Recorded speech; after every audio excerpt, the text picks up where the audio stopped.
conspiracy. And that's one of the ways they made the opponents of fluoridation look absolutely crazy.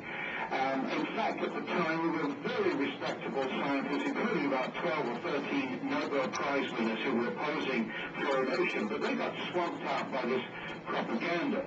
Now, I would say this, as a historian, well, I'm not a historian, but if a historian was to look at the evidence for Stalin's use of fluoride in the concentration camps, the Stalag, and Hitler's use in the concentration camps, the evidence would be not strong enough for a historian to put that into a book.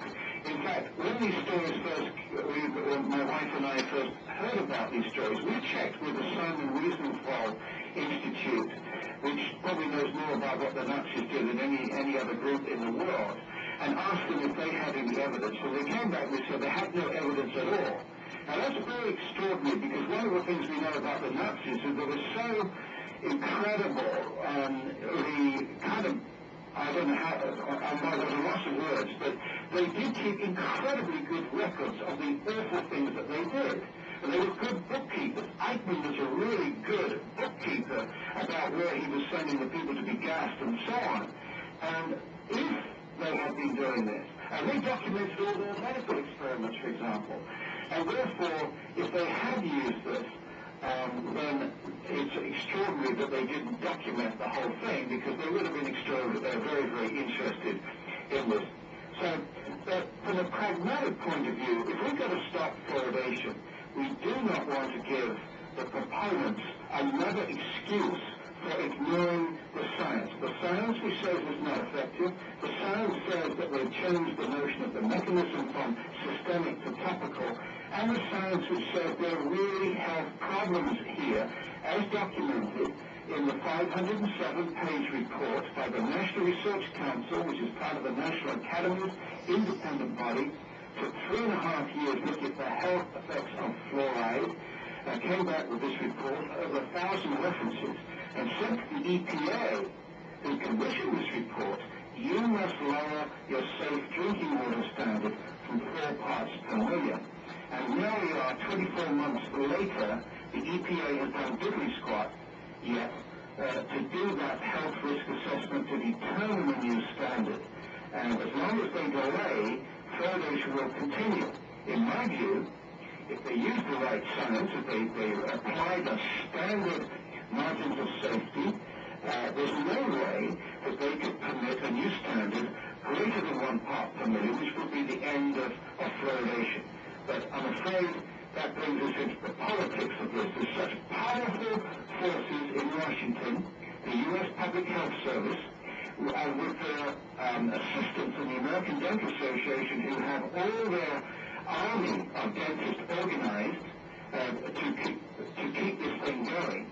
And the sad thing about this is I don't hold anything against the run-of-the-mill dentists for supporting fluoridation, because most of them are too darn busy to read the literature themselves. If they did read the literature, they would be as shocked as I am, and over many other scientists are shocked that this thing continues. But they don't have time to read the literature. And like many professionals, they take the word as gospel of their professional organizations.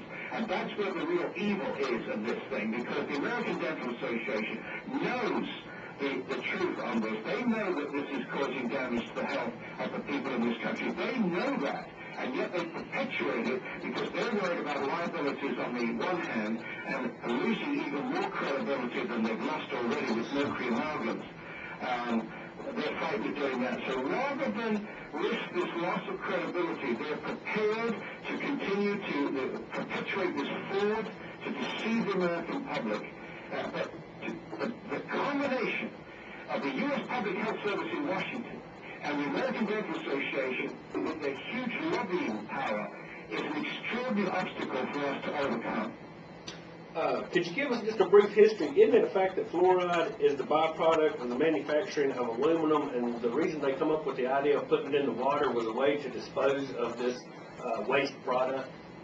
Yeah, almost. There's a brilliant book that's been written about this for those who are interested in the history. It's called The Fluoride Deception. It's available in paperback. It was by Chris Bryson, B-R-Y-S-O-N. Chris was a former BBC correspondent and producer. He spent 10 years writing this book, over 100 pages of documentation. And yes, if you look at the history, early history of this thing, it's really solid collusion between the U.S. Public Health Service and the Fluorine Lawyers Association. Now, the Fluorine Lawyers Association was a group of lawyers who worked with industry to minimize the legal ramifications of their use of fluoride and the contamination of fluoride of the environment. They were worried about lawsuits from farmers because near aluminum smelters, phosphate fertilizer plants, and other facilities, there were many lawsuits because the cattle were being damaged, the vegetation was being damaged, and so on and so on and so on. But I think the real concern here was less about damage to the environment, but more damage to their workers. I think many industries were looking ahead at the lawsuits that would accrue because they knew that their workers were being exposed to huge amounts of fluoride every day in the workplace. And a pollutant would have done more damage to agriculture than any other pollutant. That's a statement actually, incidentally, from the Department of Agriculture. Thrown into this mix, the Manhattan Project, that was using huge quantities of fluoride to separate the uranium isotopes for the atomic bomb. And you've got one hell of a conspiracy to launch this practice on the American people. You don't need communists. You just need the big money of big industry worried about liability to have pushed this thing forward. And one of the most horrendous aspects of this whole thing is the toxicologists who did more than anything else to persuade the American people, and for that matter, American medical establishment, that fluoride at 1 part per million, whenever we put in the water, was perfectly safe, was none other than Harold Hodge. And Harold Hodge was the chief toxicologist of the Manhattan Project. And on his watch, his team injected plutonium into patients, terminal patients, who had no idea that this was being done to him. So here we have a scientist, on the one hand, is capable of the dastardly act of injecting plutonium into the bodies of people without their knowledge to study the effects, and at the same time is also promoting putting fluoride in the drinking water, ostensibly to reduce tooth decay. As I said, that's all beautifully documented in Chris Bryson's book, and if people don't want to spend the time reading the book, I did a 28-minute interview with Chris on video, and that's available on Google, and you can access it all and much else on our webpage, which is fluoridealert.org, fluoridealert.org.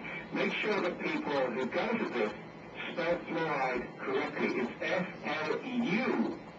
You put the U before the O, fluoridealert.org. There's a huge website, and it is very informative, the best one that I've ever looked at on this subject, and again, it's fluoridealert.org.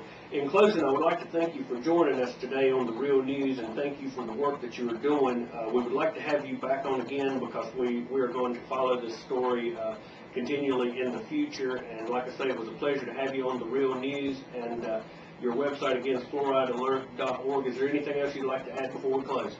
Well, I would like to thank you for what you're doing, Fern and Brian. This is most important. Unfortunately, many investigative journalists have fallen asleep on this issue. They're lulled into the fact that they see this as an old issue. They're not keeping up to speed, and they're just falling victim to a superficial analysis. Your help is really important. Well, thank you very much. Paul Connett, fluoridealert.org. For The Real News, I thought that was a really informative interview, and I heard an interview earlier this week on the Billy Buck Morning Show with Mr. Lowry. We might like to maybe have him on some more local